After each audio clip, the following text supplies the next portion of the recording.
Hey Summoners, Shakarez here, and with the season ending in just a week, I wanted to bring some final tips that can help you get those extra wins and climb just a bit more while you still can.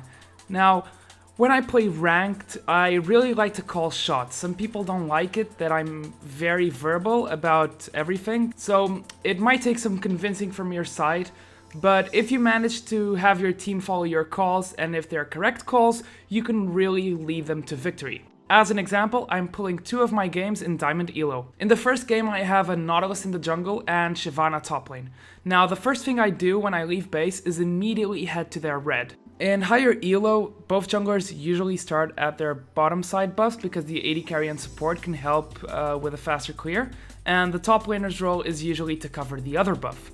But I've noticed that most of them do not do this, even in Diamond.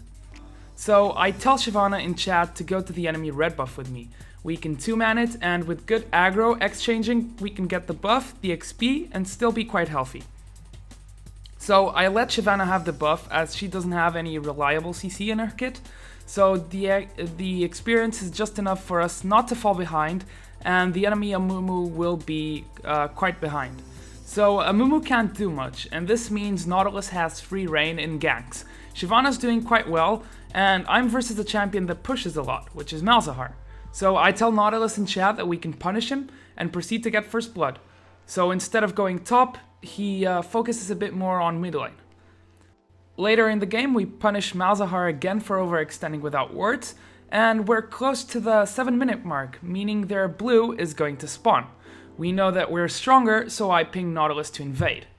So now we're invading, he actually gets the blue, but after stealing blue, fight breaks out, we back off until our bot lane can join the fight.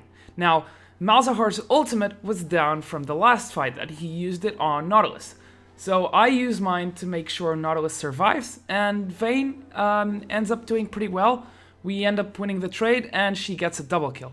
And not to mention we run off with a blue buff. So we now have a 4k gold lead, and most of it is on our carries, which is Vayne and myself. What I'm showing now is our team holding a tight grip and making sure we use our advantage to snowball even harder.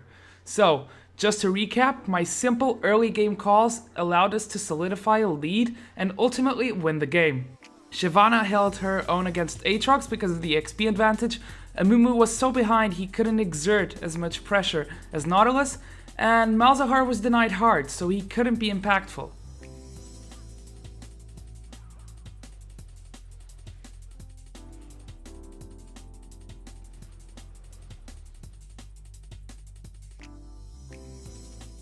Now let's take a look at the second game. In this case, Pantheon was AFK, and I couldn't possibly do red by myself. I call Lee Sin to the enemy red buff and tell Sona to ward our red. I help Lee do the buff, and he heads top lane. Now, as he heads top lane, he has the advantage over Renekton, and as you can see, he just got first blood. Now, seeing that the enemy jungler has red and is top, Volibear's immediate thought is to steal our red, but we were prepared. I immediately stop laning and head off to our red buff upon seeing Volibear. Sona does too, leaving Vayne to fend off for herself. We catch out Volibear doing our red, and despite my flash and ignite, he escapes with a sliver of health.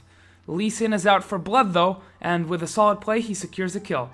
This allowed him to exert a lot more pressure than Volibear, and despite stealing some kills from me, we end up winning the game very convincingly. So overall, I hope I gave you some good tips to establish a lead in solo queue. If you liked the video, be sure to leave a like, and if you'd like to see more from me, click the subscribe button. That's all for today, I'll see you guys in the Rift. Shakarez signing out.